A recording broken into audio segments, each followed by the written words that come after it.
আসসালামু আলাইকুম। আজকে আমি আপনাদেরকে দেখাবো একটা রাসবেরি পাই 5 ইনস্টলের সম্পূর্ণ প্রক্রিয়া। তো সেক্ষেত্রে শুরুতে আমরা হার্ডওয়্যার ডিভাইসটা ইনস্টল করে নিচ্ছি। আমাদের এখানে আছে একটা রাসবেরি পাই 5 8GB র্যামের একটা মডিউল, তার সাথে আছে একটা ক্যামেরা, টাইপ সি রাসবেরি পাই অরিজিনাল টাইপ সি চার্জার, একটি কেসিং এবং একটি কুলিং ফ্যান। এখানে আছে একটা HDMI টু ভিজিএ ডিসপ্লে এবং এইচডিএমআই টু ভিজিএ ডিসপ্লেটা কানেক্ট করার জন্য একটি কেবল। আর আমরা রেখেছি একটা 64GB সানডিস্কের মেমোরি ওএস ইনস্টলের জন্য। এখানে হচ্ছে আমাদের রাসবেরি পাইয়ের মধ্যে 4টা ইউএসবি পোর্ট, 2টা USB 3 এবং 2টা হচ্ছে USB 2। এই পাশে হচ্ছে একটা টাইপ সি চার্জিং পোর্ট, যেটার মধ্যে আমরা পাওয়ার দিতে পারবো। আর এই পাশে যে পিনগুলো আছে এগুলো হচ্ছে জিপিআইও পিন, যেগুলোর সাথে আমরা অন্যান্য পেরিফেরালস কানেক্ট করতে পারবো। তো প্রথমে হচ্ছে আমরা কুলিং ফ্যানটা কানেক্ট করে নিচ্ছি। এটা হচ্ছে কুলিং ফ্যানের পোর্ট।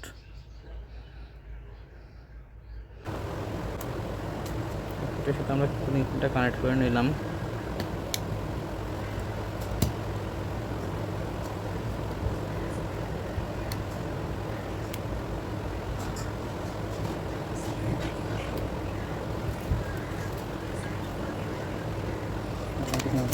হচ্ছে কেসিংটা, কেসিংয়ের সাথে আমরা রাসবেরি পাইটাকে কানেক্ট করব।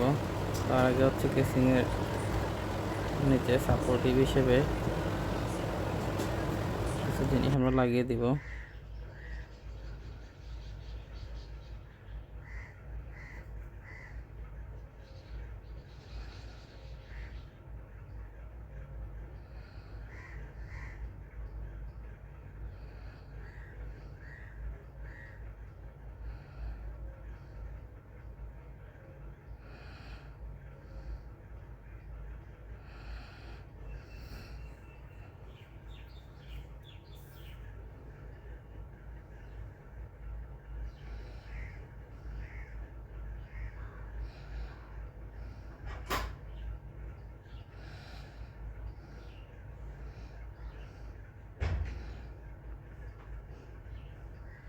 আমাদের কেসিং লাগানো কমপ্লিট।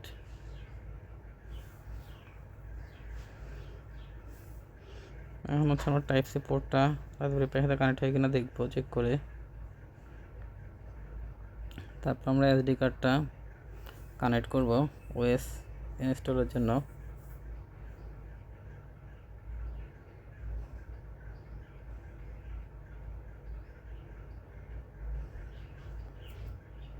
আমরা আমাদের এসডি কার্ডের মধ্যে ওএসটা ইনস্টল করে এসডি কার্ডটা রাসবেরি পাই ইনসার্ট করার পর দেখা যাচ্ছে রাসবেরি পাইটা অন হয়ে গেছে। তো এই পর্বের মধ্যে আমরা কিন্তু হার্ডওয়্যার পার্টটা কীভাবে সেটা দেখিয়েছি। পরবর্তী পর্বে আমরা কীভাবে সফটওয়্যার ইনস্টল করতে হয় সেটা হচ্ছে দেখিয়ে দেবো ইনশাআল্লাহ।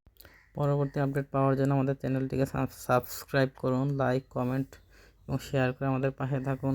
আমাদের সাথে থাকার জন্য ধন্যবাদ।